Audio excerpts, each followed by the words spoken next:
EXO tuh siapa? Ketinggalan info gua. Nah, buat kau yang ketinggalan atau nggak tahu siapa itu EXO, basically dia VTuber gede. VTuber yang gede banget. Dia sempat buka booth di Motion Ime dan dia di situ kayak bertemu dengan beberapa fansnya, yang dimana fansnya jelas banyak cewek dan jelas banyak bocah juga gitu kan. Tapi sebenarnya nggak semuanya bocah, cuma jelas ada gitu remaja-remaja bocah gitulah, remaja-remaja yang masih baru gitu. Ibarat kata baru kayak setahun 2 tahun atau 3 tahun megang KTP. Kurang lebih itu yang terjadi. Dan ini ada hubungannya sama kasus seperti biasa, sama kayak kasusnya Ceva, sama kayak kasusnya ya VTuber-VTuber CBL lainnya lah ya. Ya basically dia salah satu member dari CBL community lah ya. Akhirnya dia minta maaf, klarifikasi dan sebagainya. Jadi sekarang mari kita dengarkan bagaimana cara dia meminta maaf, bagaimana cara dia klarifikasi. Aku minta maaf banget buat kalian yang agak ngerasa terganggu, ngerasa jijik sama suaranya, atau ngerasa kayak terbebani secara mental. Karena aku juga sama. Aku geli. Kalau kau kira EXO itu adalah VTuber kecil atau VTuber yang tidak punya dampak atau damage yang gede kepada community ini, kau salah. Dia adalah salah satu VTuber gede, 145.000 subscriber lebih tepatnya. Dan aku kayak ngerasa this shit is crazy. Orang segede dia itu bisa memanfaatkan fansnya untuk kepuasan dirinya dia. Kurang lebih kayak gitu. Aku ngerasa kayak this shit is crazy. Jer dikasih trigger warning sama Akil. Wajar aku ngasih trigger warning, dan aku emang harus ngasih trigger warning karena emang agak menggelikan.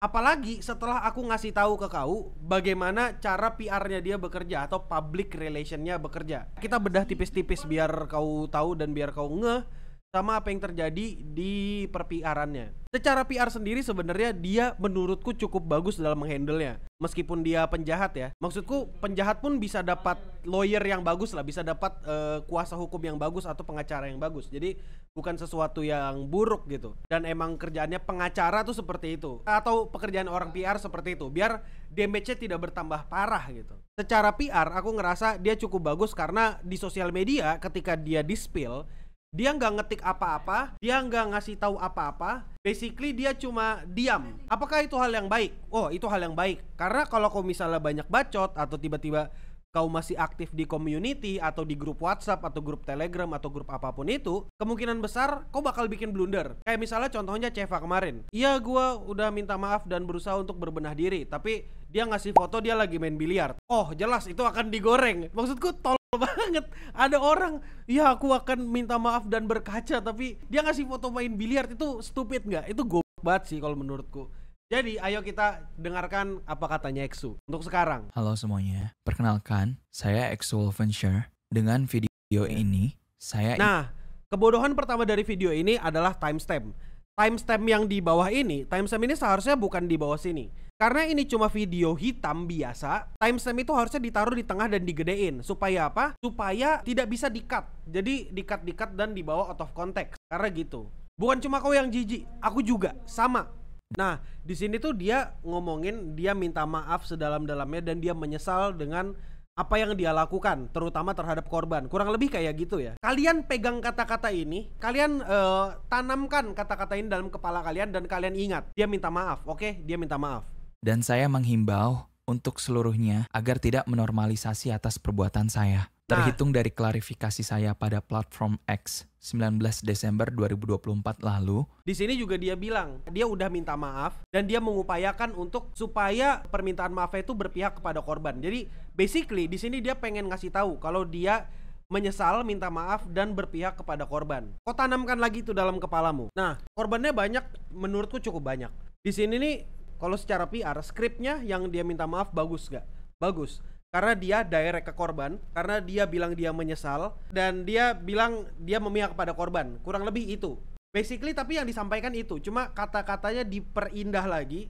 Supaya apa? Supaya ini bisa diterima sama penonton. Supaya ini bisa jadi masuk ke dalam akal dan logika mereka. Biar bahasanya mencari simpati. Kenapa sih mencari simpati itu perlu dalam dunia public relation? Mencari simpati itu perlu karena mau bagaimanapun yang mesti diubah adalah bagaimana pandangan publik. Kalau kau bisa memenangkan pandangan publik, maka kau akan memenangkan kasus itu. Mau itu kau kalah di pengadilan atau apapun itu, tapi selama publik ada di pihakmu, kau bisa mendapatkan perhatian, bisa diterima, basically kayak gitu. Terhadap korban A, bahwasanya apa yang ditunjukkan pada thread di bagian gambar ini, saya ingin menyampaikan bahwa saya mengetahui korban dan beberapa teman dari korban memiliki sebuah grup yang kerap mengseksualisasi saya. Di sini muncul bagian tanya. Di antara semua permintaan maaf tadi, kalau misalnya kau cuma rakyat biasa yang tidak mau berpikir panjang, atau cuma kayak gini nih, aku akan menerima segalanya gitu, tidak mau berpikir lagi, tidak mau menelaah lagi masalah PR. Cara PR ini bagus. Kenapa sih? Karena ketika dia nge-address kasus pertama, di sini dia bilang dia kenal sama korbannya dan dia tahu kalau dia dan teman-teman korban itu punya grup yang mengseksualisasi dia. Kenapa sih ini bisa bagus dalam PR tapi menurutku adalah gerakan paling kontol? Kenapa sih? Di sini dia playing victim. Dia bilang dia kenal sama korban dan dia tahu kalau korban itu punya grup yang mengseksualisasi dia. Bagusnya adalah secara PR, kalau orang yang cuma ngedengerin doang atau cuma kayak gak terlalu tahu konteksnya atau gak mau berpikir lebih lanjut, dia bakal berpikir, oh cewek-cewek ini juga yang mulai duluan kok. Cewek-cewek ini adalah cewek-cewek yang mulai memancing eksu gitu kan. Kayak di sini nih, nurut aja 100% dah gua sama lu, apa yang lu mau eksu jing. Lu suruh gua diem seminggu di server, gua turutin gitu. Lu suruh gua bark-bark woof-woof di server eksu, gua turutin gitu. Terus habis itu anjing demi apapun kalau ketemu gua beneran. Emang bener ini nama asli, dia dalam tanda kutip sama eksu gitu. Dengan dia memberikan ini, perspektif publik itu akan langsung shifting. Oh, berarti eksu di sini nggak 100% salah karena dia digoda. Nah, ngerti nggak? Jadi di sini eksu tuh memberitahu siapa setan, siapa kambingnya, siapa yang pantas untuk dikambing hitamkan. Secara PR, dia tahu gimana caranya dia nge-address apa masalahnya dan awal mula dari masalahnya. Kalau kau bisa lah berpikir pakai otak dan kecerdasan, yang pasti kau ketahui dan pasti kau sadari adalah pertama-tama, dua kesalahan, dua negatif itu tidak akan membuat positif. True bad thing, it doesn't make one good thing. You know what I'm saying? Kayak hanya karena ada keburukan lainnya, bukan berarti apa yang dia lakukan itu akan menjadi benar. Di sini tuh yang sakit jelas dua-duanya salah. Dan jelas ini tidak akan membenarkan kelakuannya eksu. Kalau kau mau berpikir secara PR, gerakan eksu bagus karena di sini dia ngasih tahu dan dia menunjukkan kalau di sini dia nggak sendirian. Di sini jelas dua-duanya salah, dua-duanya melakukan hal yang tidak baik. Tapi dengan eksu memberikan permintaan maaf seperti ini, yang terjadi adalah publik mulai berpikir eksu yang digoda duluan. Eksu nggak salah karena dia digoda beneran. Bang, laki-laki itu kan kayak kucing bang, dikasih ikan mas ya mereka pasti mau.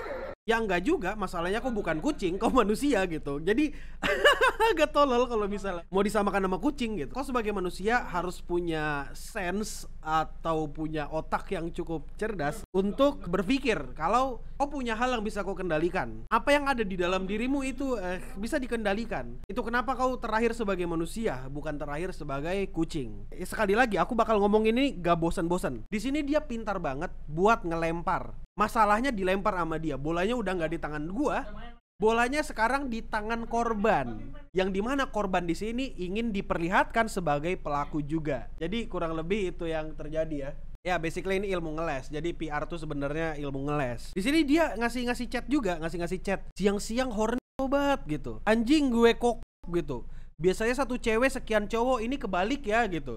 Mesti main obat kayaknya biar semua puas. Paha nama asli gitu. Ya udah kayak gitulah kurang lebih. Jadi di sini tuh kelihatan banget kalau si eksu pengen nge-framing kalau kumpulan cewek-cewek atau korban ini salah. Dan kesannya nanti yang muncul adalah cewek-cewek ini adalah cewek-cewek yang jadi korban patah hati. Karena dia patah hati dan tidak bisa mendapatkan eksu, akhirnya yang terjadi adalah mereka sakit hati, makanya di-spill di Twitter. Nah, padahal ini semua tuh bisa dihindari dengan cara apa eksu? Dengan cara jangan jadi orang sangan gitu ya. Kalau misalnya kau mau komitmen sama satu orang, jangan sampai 5-5-nya gitu, jangan sampai semua-semuanya gitu ya. Jadi mikir Gits, aku tahu kau udah cukup umur, aku tahu kau juga udah cukup tua, so you better done your job. Ada yang bilang ini 1000% manipulatif 1000%, betul. Ini adalah bentuk dari manipulasi itu sendiri. Itu kenapa kayak ya basically ini yang terjadi di dalam PR ya. Gimana caranya kau buat atau nge-shifting public Shifting public opinion, I mean. Kita lanjut ya. Adapun tuduhan mengenai ajakan VCS adalah tidak benar. Saya merasa interaksi saya terhadap korban A kian membaik setelah merasa bahwa saya dan korban memiliki perasaan yang sungguh-sungguh untuk menjalin hubungan satu sama lain. Di sini akhirnya dia ngaku kan itu konsensual. Ya oke, ini bener lah, ini masuk akal. Sebelumnya itu pure manipulatif. Kalau misalnya tadi Exu bener-bener merasa menyesal, merasa minta maaf, dia tidak akan mengeluarkan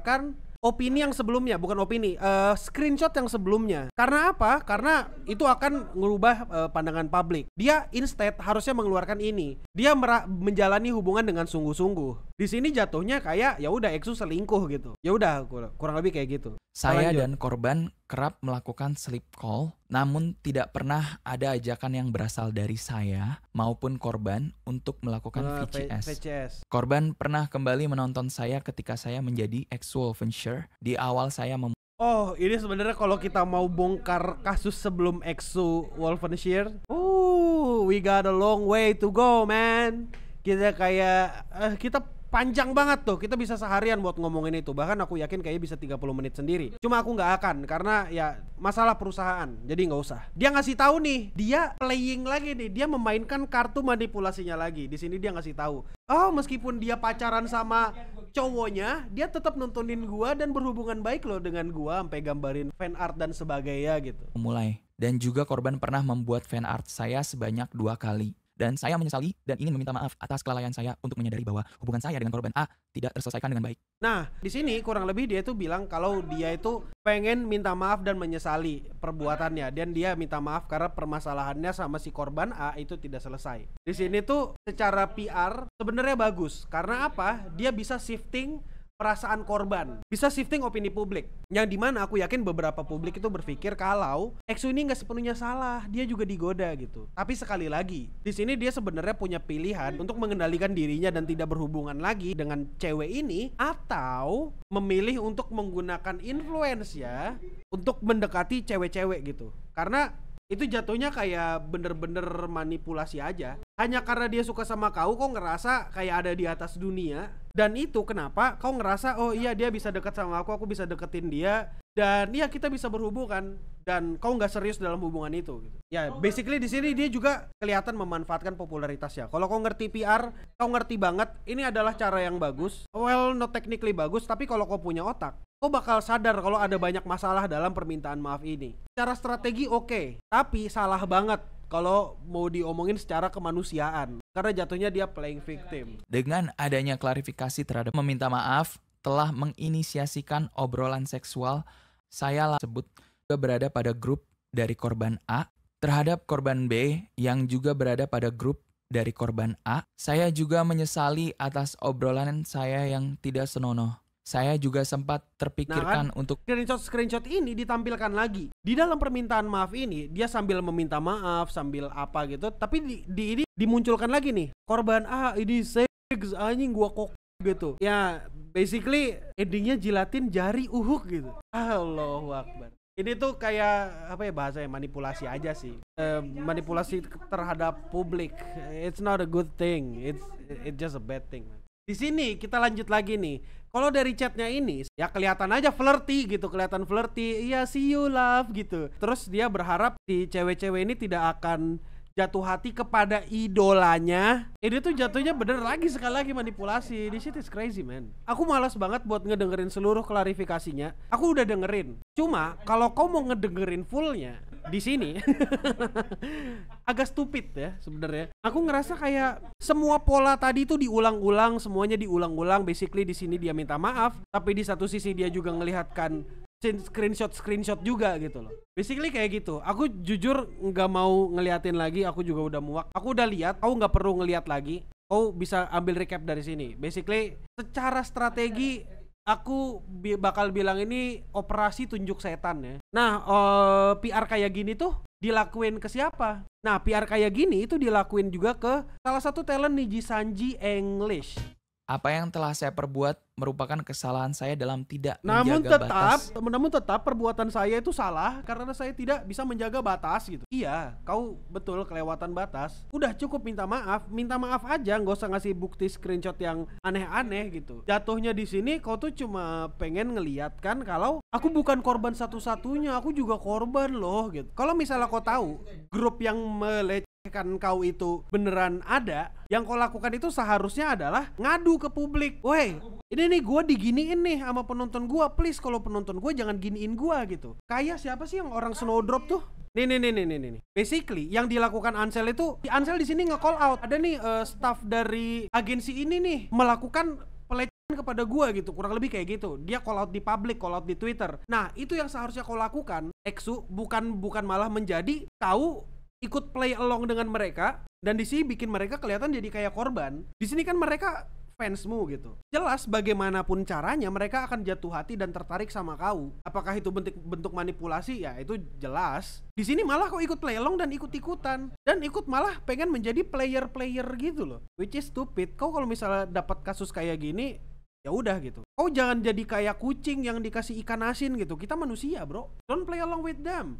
Jadilah seperti Ansel gitu, yang ngasih tahu yang dia call out gitu. Itu bakal dihapus, udah dihapus threadnya sama dia, yang ada kasusnya dia dibilang harganya berapa per jam atau apa gitu. Ya kok bisa ngomong apa yang persis si Ansel omongin gitu. Seorang cowok juga bisa kok jadi korban untuk masalah kasus pelecehan kayak gini. Tapi tolong dipikirkan lagi. Kalau kau main ke permainannya mereka, kau bakal kena masalah. Ya jatuhnya tuh di mataku, kau senang ketika ada orang yang down bad ke kau. Kalau kau mau ngenilai permintaan maaf Exu, menurutku secara PR, oke, it's not that bad. Malah oke, karena apa? Ini bisa mancing orang-orang untuk berpikir. Kayak misalnya, iya deh, si Exu tuh bukan korban tahu di sini, dia itu dipancing gitu. Dan kebetulan PR seperti itu tuh pasti akan bekerja. Mau di negara yang SDM-nya rendah atau SDM tinggi, itu pasti bekerja. Karena orang-orang akan melihat jatuhnya si Exu kelihatan jadi korban, dan cewek-cewek yang ada di grup ini itu mereka kayak kelihatan jadi penjahatnya gitu. Cara ini bagus, cuma kalau secara kemanusiaan menurutku ini tai sih. Menurutku ini bukan sesuatu yang bagus, bukan sesuatu yang benar. Ya jatuhnya jadi kayak penjahat teriak penjahat gitu. Sekali lagi, dua hal yang salah itu tidak akan membuat satu hal lainnya kelihatan lebih baik. Ya konklusinya jadi kayak gini, aku salah mereka salah gitu. Seharusnya kau yang bertanggung jawab atas dirimu sendiri. Solusinya gimana tuh bang? Solusinya tinggal minta maaf. Kau minta maaf, hilang dari internet, selesai. Atau opsi lainnya adalah kau minta maaf, bilang gak akan melakukan hal itu lagi, hiatus dari internet sekian lama, baru kau silahkan kembali. Dengan apa? Dengan berkaca gitu. Kontenmu kira-kira menggambarkan apa gitu. Apakah akan memancing hal yang sama atau enggak gitu. Kau bisa koreksi sendiri. Strategi yang dilakukan Exu ini mirip banget sama yang dilakukan sama Niji Sanji. Kalau kau mau tahu lengkapnya, aku udah pernah bahas di sini. Nah ini, di sini aku ngebahas juga. Ini yang kejadian sama Zion Lanza. Di sini kelihatannya kayak Zion Lanza yang bener-bener bermasalah. Padahal ini cuma puter-puteran aja. Mereka mencari kambing hitam di sini. Dah lah ya. Nah kalau kau mau ikut seru-seruan, kau mungkin bisa ikut live chat di sini. Kau bisa langsung nonton live-nya. Kalau kau mau ikut seru-seruan juga. Tapi kalau kau nggak mau ya udah kau bisa nungguin VOD-nya. Dan ya itu aja dulu. Gimana menurutmu tentang kasusnya Exu? Kalau menurutku dia emang murni kontol aja sih. Dia emang murni kurang ajar aja gitu. Padahal dia bisa dengan meminta maaf dan address beberapa hal yang perlu. Dia tidak perlu untuk nge-address hal yang aneh-aneh. Kayak misalnya isi chat grup tadi atau apa, itu nggak perlu. Ya intinya ya syukurlah kalau misalnya Exu sudah menghilang dari internet. Kalau misalnya dia mau kembali aku nggak peduli juga. Tapi yang penting adalah dia tidak melakukan kasus atau hal yang sama. Nah ya udah, kalau kamu nonton live silakan datang ke live kapan-kapan. Biasanya aku live hari Senin atau hari yang aku suka, yang gak ada jadwal pastinya, biar kau bisa ngetik iwak kayak mereka tuh. Iwak-iwak yang kayak gini kan bisa rame nih. Yaudah ya, itu aja dulu, dadah. Dan informasi yang ku terima dari Intel, pencepunya nggak cuma satu. Perlu diketahui awalnya Exu nggak tahu kalau grup itu ada. Nah itu yang jadi masalah nih. Kata-kata yang ada di chat itu, yang seharusnya itu jadi chat pribadi yang nggak keluar kemana-mana, akhirnya nyebar dan sampai ke Exu juga. Dan akhirnya apa? Exu menggunakan itu untuk playing victim dan untuk memanipulasi lagi sekali lagi. Secara PR bagus nggak? Secara PR ya oke-oke aja sebenarnya, karena dia bisa nunjukkan atau mengalihkan perhatian. Ternyata yang salah bukan cuma gua, mereka juga salah loh gitu. Tapi kalau kau punya logika dan punya otak yang jalan, kau bakal berpikir, oh dua-duanya salah. Dua salah tidak akan membuat salah satu jadi benar atau salah satu menjadi lebih baik gitu. Bang, gue sempat VN sama dari korban yang ada di grup mengseksualisasi. Inti VN-nya adalah dia panik karena bukti chatnya tersebar. Ya jelas dia panik, itu kan seharusnya percakapan pribadi yang gak boleh keluar. Dari mana Exu bisa mendapatkan chat itu? Itu kan chat pribadi.